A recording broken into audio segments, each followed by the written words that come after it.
A beautiful cat and a dangerous man. The unlikely, unkillable, and unseen revolution of James Baldwin and Marlon Brando. Or how a bathroom conversation became a 4-decade war on American lies. Introduction. The urinal where it all began. Look, history has a sick sense of humor. I'm serious. The really important stuff, the moments that change everything, they almost never happen where you'd expect them to happen. Not in boardrooms, not in Congress, not on battlefields. Sometimes they happen in bathrooms. It's 1944. We're in the men's room at the New School for Social Research in New York. Two 19-year-old kids are standing at adjacent urinals. On one side is James Baldwin. He's a queer black kid from Harlem who's carrying the fire of a Pentecostal preacher and the library of a scholar inside his slight frame. He's dreaming of becoming a writer in a country that barely considers him a man, let alone an artist. On the other side is Marlon Brando. He's a weird-looking kid from the West with a strange name and an even stranger energy. He's dreaming of becoming an actor by shattering every known rule of the craft. And according to Baldwin, when they looked at each other's impossible dreams, neither one believed the other would make it. They saw, with the brutal clarity of youth, a whole lot of nonsense. But something clicked. In that shared space of mutual skepticism and outsider ambition, something sparked. It was the beginning of a relationship that would last 4 decades and defy every convenient label the 20th century could throw at it. Was it friendship, romance, intellectual partnership, political alliance? Yes, all of them. None of them. Both? Neither. This wasn't just two future celebrities meeting. This was the origin point of a political and intellectual collaboration that would challenge the bedrock of American identity. This was the beginning of a conversation that would force America to confront race, sexuality, and the responsibilities of art, whether it wanted to or not. Now, the story of James Baldwin and Marlon Brando is usually misunderstood. It gets reduced to a footnote of celebrity gossip or a quirky anecdote about an unlikely friendship. But to see it that way is to miss the entire point. Their bond was not built on the glitz of Hollywood. It was built on the grit of shared intellectual and political struggle. The conventional narrative would tell you that Brando, the eventual superstar, lent his platform to Baldwin, the marginalized writer, the white movie star helping the black writer. That's the story people want to tell. But the truth is far more radical. Brando, the man who would conquer the world of cinema, spent his life in deference to the mind of the man he met in a bathroom. Years later, reflecting on his storied life, Brando dismissed the scripts, the contracts, the Oscars, all of it. The most important or lasting thing, he said, was that he walked and sat and dreamed next to a man named James Baldwin. Brando insisted that Baldwin taught him to think in a piercing way, that Baldwin showed him how to understand people and their motives and their identities, that Baldwin led him towards something that might be called freedom. You see what's happening here? From the very beginning, the power in this relationship, the intellectual gravity, flowed not from the white movie star to the black writer, it flowed the other way. Baldwin was the teacher, Brando was the student, and the subject was America itself, its sins, its fantasies, and the slim, dangerous possibility of its redemption. All right. Now I need to tell you about the Malcolm X screenplay, because there is perhaps no more perfect or painful illustration of what James Baldwin spent his life diagnosing than this story. It's a masterclass in how the American machine neutralizes Black truth. In the late 1960s, Columbia Pictures hired Baldwin to adapt Alex Haley's The Autobiography of Malcolm X into a feature film. For Baldwin, who knew and respected Malcolm, this was more than a Hollywood assignment. This was sacred duty. He immersed himself in the text and produced a script that was later published as One Day When I Was Lost, a Scenario. And it was a work of profound cinematic and psychological depth. Baldwin's script was not a simple biopic. It was a complex, non-linear exploration of a revolutionary mind. He used flashbacks reflected in the side view mirror of a car to explore the forces that shaped Malcolm. He focused on deep themes: the search for father figures to replace the one lost to white supremacist violence, the haunting parallels between Malcolm's life and his father Earl Little's life. Both were charismatic Black nationalists. Both saw their homes destroyed by fire. Both were ultimately murdered for their beliefs. Baldwin's screenplay was an attempt to tell a Black story with all of its rage, complexity, and revolutionary fire intact. And for that reason, it was doomed from the start.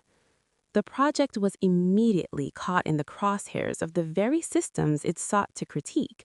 The Federal Bureau of Investigation, viewing a truthful portrayal of Malcolm X by a writer like James Baldwin as a clear and present danger, insisted on reading every page of the script as it was written.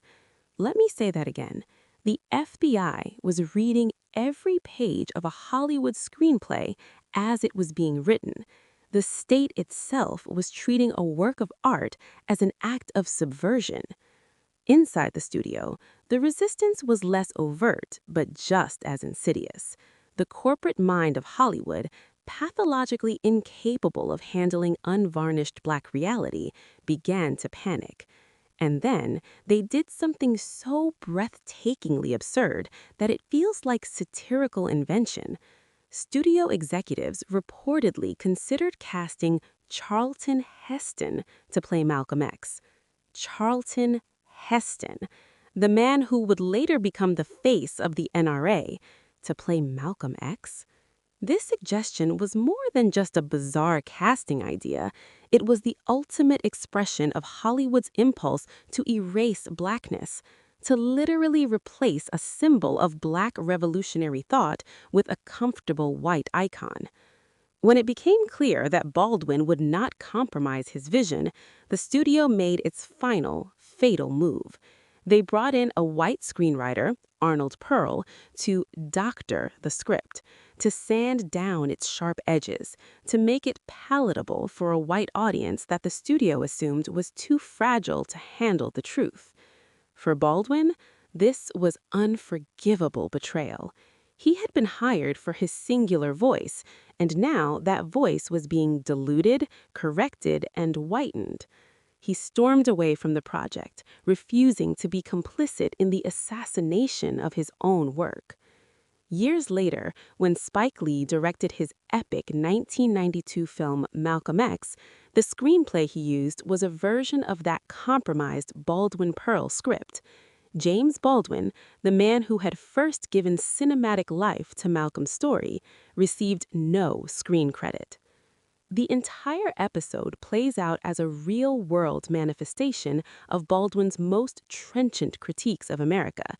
He wrote that the nation is built on a lie of whiteness, a self-perpetuating fantasy of American life designed to protect a fragile sense of innocence and justify its crimes. Hollywood, he argued, was a primary engine of this fantasy, a machine built to produce narcotics, not art. His Malcolm X screenplay was an antidote to that narcotic. It was a dose of reality, and the American immune system violently rejected it. The FBI's surveillance, the absurd casting suggestion, the hiring of a white writer to fix the Black narrative, These were not just creative disputes. They were the actions of a system protecting itself from a truth it could not afford to metabolize. The project didn't fail. It was assassinated. Part 4. The Ally as Accomplice, From Civil Rights to Black Power. Marlon Brando's political journey didn't end at the Lincoln Memorial. The March on Washington was merely a public turning point in a lifelong commitment to activism that grew increasingly radical, confrontational, and costly. His evolution from a liberal ally of the civil rights movement to a radical accomplice in the broader struggle for liberation demonstrates a rare and profound political education, one deeply informed by the intellectual framework he absorbed from James Baldwin. His trajectory shows a man who moved beyond just supporting the struggles of others to understanding that their fight was fundamentally his own. As the Black freedom struggle evolved from the integrationist demands of the early 60s to the revolutionary fervor of the Black Power era, Brando evolved with them. While many white liberals recoiled from the clenched fist and the unapologetic rhetoric of groups like the Black Panther Party, Brando moved closer. He donated money to the Panthers. He considered their co-founder, Bobby Seale, a personal friend. In April 1968, following the police killing of 17-year-old Panther member Bobby Hutton in Oakland, Brando didn't issue a safe, carefully worded statement. He attended Hutton's funeral and delivered a fiery speech in support of the Panthers, declaring that time is running out for everybody. This was not the action of a man concerned with his box office appeal. This was the act of a co-conspirator, publicly aligning himself with a group the government declared a subversive enemy. His solidarity was not limited to the Black liberation movement. Brando was a fierce and consistent advocate for the rights of Native Americans, a cause he saw as intrinsically linked to the fight against white supremacy. His activism on this front was hands-on and perilous. In 1964, he was arrested at a fish-in protest in Washington state, an act of civil disobedience designed to assert treaty rights that the government had violated. But his most iconic act of protest came on the world's biggest stage. March 1973, Brando wins the Academy Award for Best Actor for his role in The Godfather, and he refuses to accept it. Instead, he sends Sachin Littlefair, a young Apache activist, to the stage in his place. In a brief, stunning speech, she explains that Brando is declining the Oscar to protest the film industry's degrading portrayal of Native Americans and to draw global attention to the ongoing federal siege of activists at Wounded Knee, South Dakota. The full 15-page speech Brando had prepared, later published by the New York Times, was a blistering indictment of America itself. He didn't ask for pity. He didn't ask for charity. He accused the motion picture community of being as responsible as any for degrading the Indian and making a mockery of his character. Then he broadened his attack, implicating the entire nation in a history of genocide and betrayal. Notice the repeated use of we. He wasn't positioning himself as a white savior speaking on behalf of the oppressed. He was implicating himself, his industry, his country, in the crime. This level of radical commitment placed Brando in a category of his own, far outside the mainstream of celebrity activism. His actions came at significant personal and professional cost. Southern theater chains boycotted his films. For a time, he was effectively placed on a Hollywood blacklist, shut out from major roles for his refusal to remain silent. Let me show you what I mean by breaking down the levels of celebrity activism during this era, because not all activism is created equal. The lowest level was performative presence. This was attending marches and rallies for visibility, guys like Charlton Heston, Paul Newman, Burt Lancaster. This was low risk. You'd generally get praised for it. It aligned with mainstream liberal consensus. It didn't fundamentally challenge industry or political power. Next level up was financial and moral support, donating money, performing at benefits, speaking out in interviews. Harry Belafonte, Sidney Poitier, Sammy Davis Jr., Leonard Nimoy. Moderate risk. This could alienate conservative audiences, but largely seen as morally righteous. You used your platform to support, but not necessarily to dismantle. Then you had direct action and confrontation, participating in civil disobedience, proposing industry boycotts. Marlon Brando and Dick Gregory. High risk. This involved personal legal jeopardy, like getting arrested, and direct economic confrontation with the industry. Conclusion. The fire this time. The story of James Baldwin and Marlon Brando is more than the chronicle of a remarkable friendship.